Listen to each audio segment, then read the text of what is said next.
than Michael Callahan.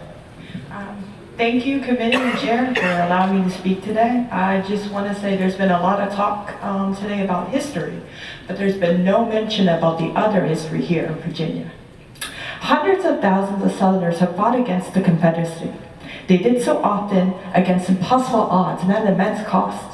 But there's now a monument to dedications to the Virginian commander George Henry Thomas, who rejected his slave-owning family and spent the next decade annihilating Confederates in the KKK.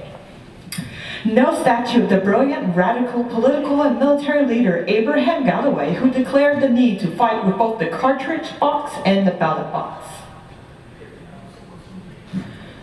Nor markers to maroon resistance fighters and Elizabeth City sculptures of Tubman's heroic cavalry riders.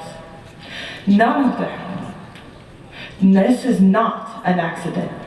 We have a noble history right here in Virginia that we have neglected, and historians have tucked it away. The question is, Virginia, which history do we choose to display?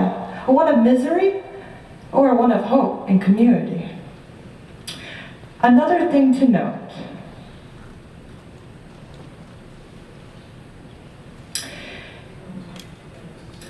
The law that was written in 1998 has some vagueness about it.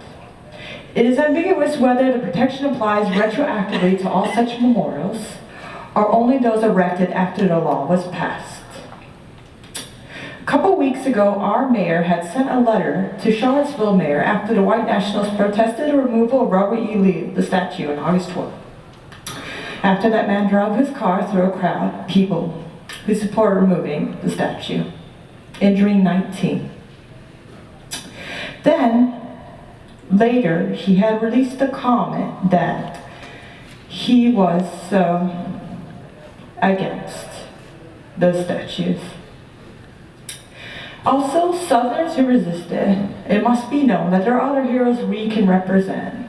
Frederick Douglass was a firm believer in the equality of all peoples, whether black, white, female, Native American, or even a recent immigrant.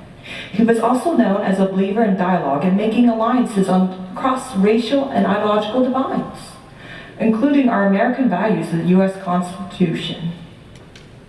No union with slaveholders. Douglass's willingness to dialogue with slave owners, he famously replied, "I would unite with anybody to do right, with nobody to do wrong."